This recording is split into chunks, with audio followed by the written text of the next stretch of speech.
আচ্ছা, যখন আকাশ ঘন করে কালো মেঘ হয়ে আসে, তখন গুড়ি গুড়ি মেঘ ডাকতে থাকে আর ফুরফুরে বাতাস, যখন বৃষ্টি আসার ঠিক আগের মুহূর্তটা চারিদিকটা শান্ত হয়ে যায়, তখন ওই সময়টাতে কার কি করতে ভালো লাগে?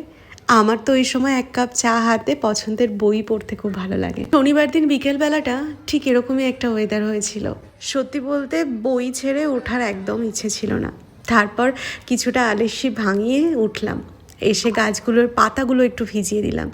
আজ বৃষ্টি হবে সেই জন্য আর বেশি জল দিলাম না, শুধু পাতাগুলোতে একটু জল ছিটিয়ে ছিটিয়ে দিলাম। জামা কাপড়গুলো তুলে একটু ভাঁজ করে রেখে দিচ্ছি, তারপর চলে যাব সোজা রান্নাঘরে। এর মধ্যে মেঘের গুড়ি গুড়ি আওয়াজ শুরু হয়ে গেছে, এখন ঝাঁপিয়ে বৃষ্টি নামবে বলে। আজ কি বানাবো এই নিয়ে আর বেশি কিছু ভাবতে হবে না, আগে থেকেই ঠিক করে রেখেছিলাম। পনিরের ভুর্জি বানাবো। পনিরটা ঘরে বানিয়ে রেখেছি। এখন আমরা আর প্যাকেট পনির, দুধ বা প্যাকেটের যে কোনো জিনিস খাওয়া একটু কমিয়ে দিয়েছি। বিশেষ করে দই, দুধ, পনির এই সমস্ত তো একেবারেই নয়। যে কোনো প্যাকেট প্রোডাক্টের মধ্যে প্রচুর পরিমাণে প্রিজারভেটিভ দেওয়া থাকে, যেটা আমাদের স্বাস্থ্যের পক্ষে ভীষণ ক্ষতিকর। তাই আমার মনে হয় যে কোনো প্যাকেট জাতীয় প্রোডাক্ট, বিশেষ করে ডেয়ারি প্রোডাক্টগুলো খুবই অ্যাভয়েড করা উচিত। ঘরে পনির বানানো কিন্তু ভীষণ ইজি, যদি একটু সময় করে আর মনে করে বানিয়ে রাখা যায় আগের দিন রাতেই, তাহলে কিন্তু ব্যাপারটা অনেক বেশি হেলদি হয়। আর সত্যি বলতে এই ফ্রেশ পনিরের যে স্বাদ, সেটা কিন্তু ওই প্যাকেট পনিরে পাওয়া যায় না। তবে ঘরে বানানোটা ডিফিকাল্ট হয়ে গেলেও মিষ্টির দোকানের ফ্রেশ পনিরটাও কিন্তু ইউজ করা যেতে পারে আমার মনে হয়। আচ্ছা, এবার একটু অন্য প্রসঙ্গে আসি।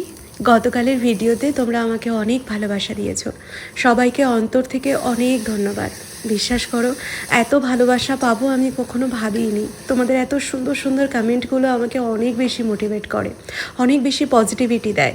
এত সুন্দর পজিটিভ ফিডব্যাক যখন তোমাদের থেকে পাই, তখন মনে হয় আরও সুন্দর সুন্দর ভিডিও তোমাদের সাথে শেয়ার করব, আরও ভালোবাসা পাওয়ার ইচ্ছেটা জাগে। সত্যি বলতে এখনকার দুনিয়ায় মানুষকে অ্যাপ্রিসিয়েট করার লোক খুব কম, মানুষের ভুলটা চোখে আঙুল দিয়ে দেখিয়ে দেওয়ার লোক হয়তো অনেক বেশি। আর সেই রকম দিনেও যে এত মানুষ আমাকে এত ভালোবাসা দিচ্ছ, ভুল ত্রুটি সব মানুষেরই থাকে, কিন্তু সেই ভুলগুলোকে সাইডে সরিয়ে শুধু ভালোবাসাটুকু যে পাচ্ছি তোমাদের থেকে, এটা আমার জন্য অনেকখানি পাওয়া। এত অল্প সময়ে আমাকে এতটা আপন করে নেওয়ার জন্য সবাইকে অনেক ধন্যবাদ। সবাই আমাদের পাশে থেকো, ভালোবাসতে থেকো। আচ্ছা, আজকের মতন চলি তাহলে, বাই।